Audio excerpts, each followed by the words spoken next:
Greetings, ladies and gentlemen. My team and I are going to be talking about the city of London and how it has been developing throughout the years. But first, I will give you some background about the city. London is the capital of England, which is located in the continent of Europe. The people over there speak the language English, which is the most popular around the world, and this country is one of the oldest that we have nowadays. England's type of government is a monarchy, and in the present and regent queen is Elizabeth II. Throughout our history, there has been many important wars, and England has always participated in them. For example, the First World War defeating the German and the Austro-Hungary armies, and in the Second World War defeating Italy, Japan, and for the second time, Germany. According to BBC News, these events had a major impact in the development of England because in those days they were a powerful country thanks to those victories, and their economic got bigger and their citizens were happy. Although the wars were very helpful, the most important event that originated in England was the Industrial Revolution, which started in the 18th century. This event made an economic, social, and technological impact all around the world. Now, most of the current London is from the Victorian period, up until the early years of the 19th century.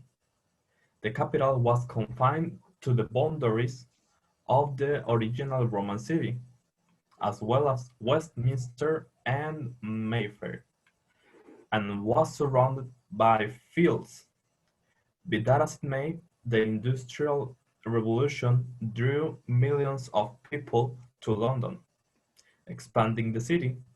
From 1750, the population increased from 700,000 to over 4,500,000.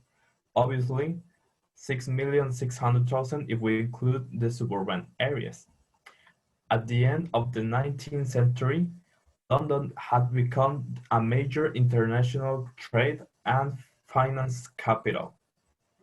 This country was divided into 29 electoral units, of course, the city, and 28 metropolitan boroughs.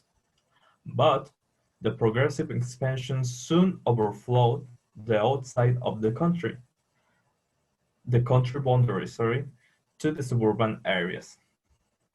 After a steady period, the population of the capital began to decline at the end of World War I and fell below 3.5 million by 1950, in contrast to the suburban area, growing steadily.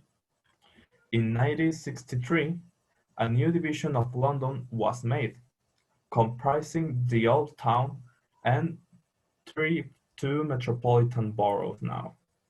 And these are the divisions which can be seen today.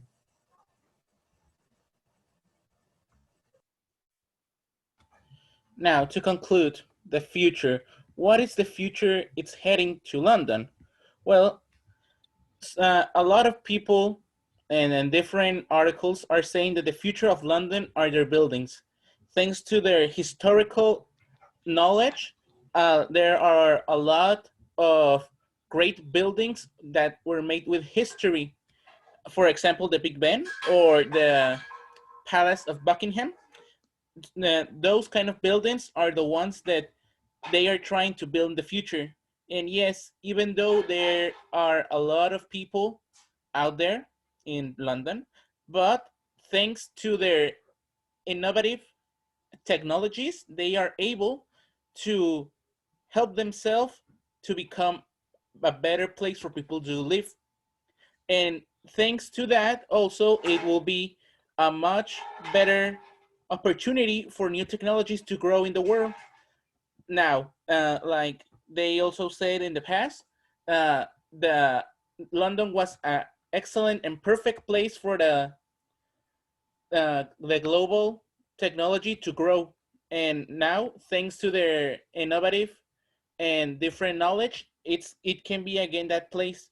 So in the future, these decisions that we make in our present will trigger our new way to conclude and to make London a superpower place that will make everything in the way that it used to be.